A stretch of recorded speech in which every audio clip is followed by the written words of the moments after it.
मगर संसद जैसे देश के सर्वोच्च लोकतांत्रिक फोरम में जब चर्चा होती है तब इसमें एक बात कॉमन होती है कि बात तथ्य के आधार पर होनी चाहिए और बात सत्य के आधार पर होनी चाहिए।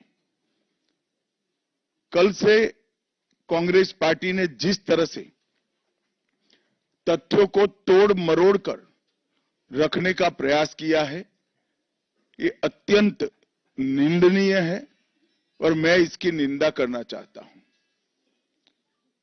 ये क्यों हुआ? क्योंकि भारतीय जनता पार्टी के वक्ताओं ने संविधान पर, संविधान की रचना के मूल्यों पर, और जब जब कांग्रेस या भारतीय जनता पार्टी का शासन रहा तब शासन ने संविधान के मूल्यों का किस तरह से मूल्यांकन किया, संरक्षण किया और संवर्धन किया, इस पर फैक्ट के साथ भारतीय जनता पार्टी के वक्ताओं ने अनेक उदाहरणों के साथ जनता के सामने विषय रखे और उसमें वो तय हो गया कि कांग्रेस पार्टी आंबेडकर जी विरोधी पार्टी है, कांग्रेस पार्टी आरक्षण विरोधी पार्टी है, कांग्रेस पार्टी संविधान विरोधी पार्टी है, कांग्रेस पार्टी ने सावरकर जी का भी अपमान किया,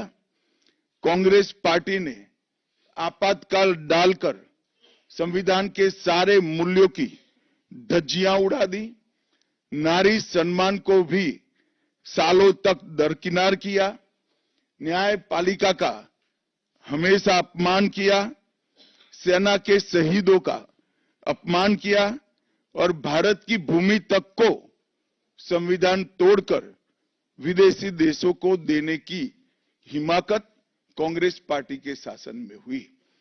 जब ये पूरा सत्य उजागर हो गया तब कल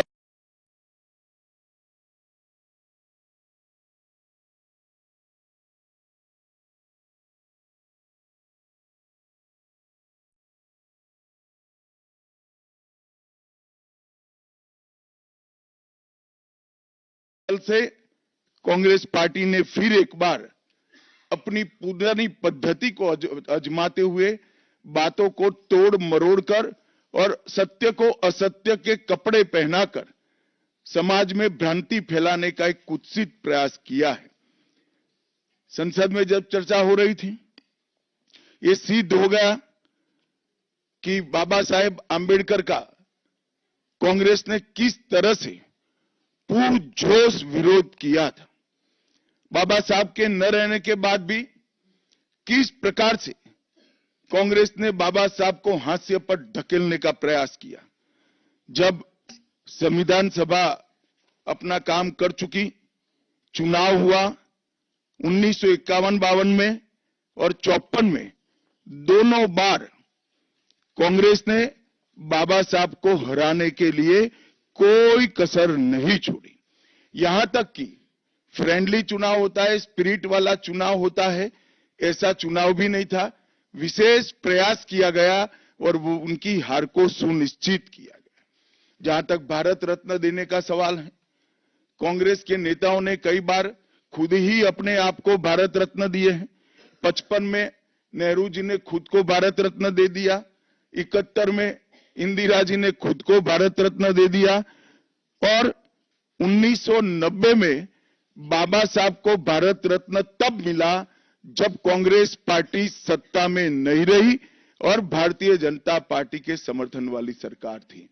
1990 तक कांग्रेस पार्टी बाबा साहब को भारत रत्न न मिले इसका बड़े जतन से प्रयास करती रही, यहां तक कि बाबा साहब की जयंती को भी, 100वीं जयंती को भी मनाने का मना ही कर दिया गया। नेहरू जी की आंबेडकर जी के प्रति नफरत जग जाहिर। का मूल्यांकन जवाहरलाल जी किस तरह से करते थे, इससे बड़ा कोई उदाहरण नहीं हो सकता। जब पंडित जी की एक और किताब को पढ़ते हैं, लेटर टू चीफ मिनिस्टर में एक उल्लेख है, बंबई के मेयर ने एक पत्र में बाबा साहब के आंबेडकर के जन्मस्थान मऊ में उनका स्मारक बनाना चाहिए, ऐसा सुझाव दिया। 18 जून 1959 को पंडित जी ने कहा, सरकार के लिए स्मारक स्थापित करना बिल्कुल सामान्य बात नहीं होगी। आमतौर पर स्मारक निजी पहल से किया जाता है। अपने परिवार के चाहे कोई भी सदस्य हो, नेहरू जी हो, इंदिरा जी हो, संजय गांधी हो, राजीव गांधी हो, कई सारे लोगों के लाखों स्मारक देश के अंदर बनाने वाले परिवार के मुखिया कहते हैं कि आमतौर पर निजी पहल पर स्मारक बनाया जाता है, क्योंकि ये स्मारक B.R. आंबेडकर जी का था। मित्रों, जब एक दूसरा उदाहरण मैं देना चाहता हूं। एक सर्वदलीय मंत्रिमंडल, पहली देश की कैबिनेट बनी, जिसमें बाबा साहेब आंबेडकर भी सदस्य थे, नेहरू जी प्रधानमंत्री थे। नेहरू जी की किताब selected works of Jawaharlal Nehru में एक और उल्लेख आता है। नेहरू जी के आश्वासन के बावजूद आंबेडकर जी को कोई महत्वपूर्ण विभाग नहीं दिया गया, और ये स्पष्ट इसके अंदर उल्लेख है कि सरकार की नीतियों, विशेषकर विदेश, रक्षा और अनुसूचित जाति और जनजाति से जुड़ी हुई नीतियां और 370 के खिलाफ आंबेडकर जी थे। जब एक और कांग्रेस पार्टी है, बाबा साहेब आंबेडकर का कोई स्मारक जब तक कांग्रेस सत्ता में रही बड़ा नहीं बना। जहां जहां विपक्ष की सरकारें आती गई, स्मारक बनते गए। भारतीय जनता पार्टी की सरकारों ने और नरेंद्र मोदी जी की सरकार ने बाबा साहब के जीवन के संबंधित पंच तीर्थ का विकास किया। मध्य प्रदेश में महू, लंदन में वो स्थान जहां बाबा साहब पढ़ते थे, नागपुर में दीक्षा भूमि, दिल्ली में महापरिनिर्वाण स्थान और महाराष्ट्र के मुंबई में स्थित चैत्य भूमि का विकास करने का काम भारतीय जनता पार्टी की सरकारों ने किया।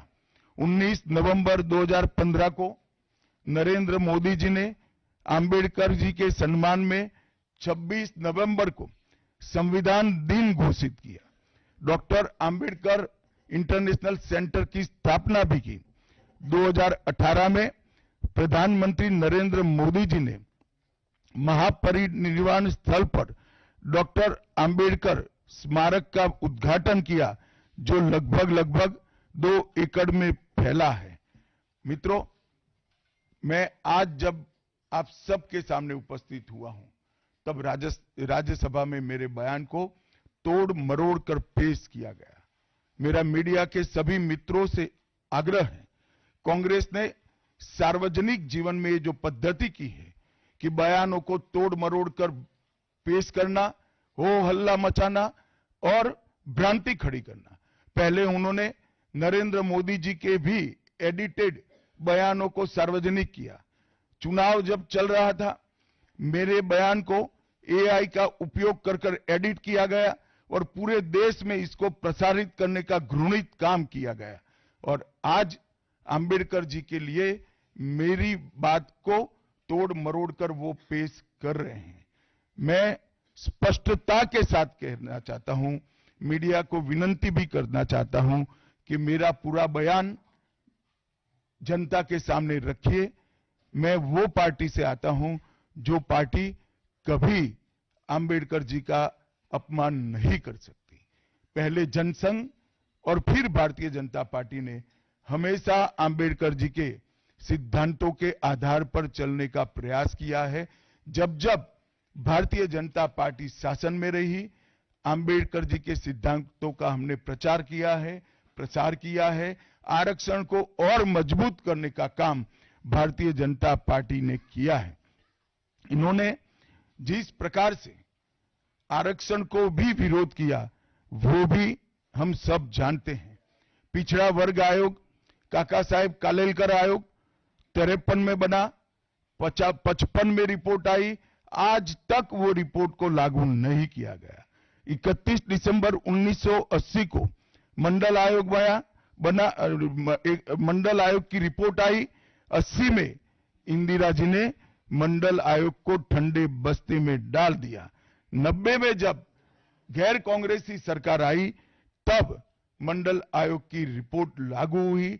उस वक्त राजीव गांधी विपक्ष के नेता थे और जब मंडल आयोग की रिपोर्ट लागू हुई, प्रस्ताव संसद में आया, राजीव जी ने अपने जीवन का सबसे लंबा भाषण ओबीसी के आरक्षण का विरोध करने के लिए किया। आज मैं फिर से एक बार आग्रह के साथ मीडिया को बताना चाहता हूं, सच्चाई को जनता तक पहुंचाना चाहिए। मेरी पूरी बात बहुत स्पष्टता के साथ, कोई कंफ्यूजन के बगैर राज्यसभा के रिकॉर्ड पर है। आज भारतीय जनता पार्टी के सैकड़ों कार्यकर्ताओं ने ट्वीट कर भी इस सत्य को लोगों के बीच में पहुंचाया है। और जिन्होंने जीवन भर बाबा साहेब का अपमान किया, जिन्होंने जीवन भर बाबा साहब के सिद्धांतों को दरकिनार किया, जिन्होंने जब तक सत्ता में रहे बाबा साहब को भारत रत्न मिलने नहीं दिया, जिन्होंने जब तक सत्ता पर रहे आरक्षण के सिद्धांतों की धज्जियां उड़ाई, वो लोग आज बाबा साहेब आंबेडकर के नाम पे भ्रांति फैलाना चाहते हैं। मैं कांग्रेस के अध्यक्ष खरगे जी को भी कहना चाहता हूं, खरगे साहब, आपका तो कम से कम दायित्व तो बनता है, क्योंकि आप उस वर्ग से आते हो जो वर्ग के लिए बाबा साहब आंबेडकर जी ने पूरा जीवन समर्पित किया। आपने कम से कम कांग्रेस के एक कुत्सित प्रयास में सपोर्ट नहीं करना चाहिए था। मुझे बड़ा दुख है कि आप भी राहुल गांधी जी के दबाव में इसके अंदर शामिल हुए हो।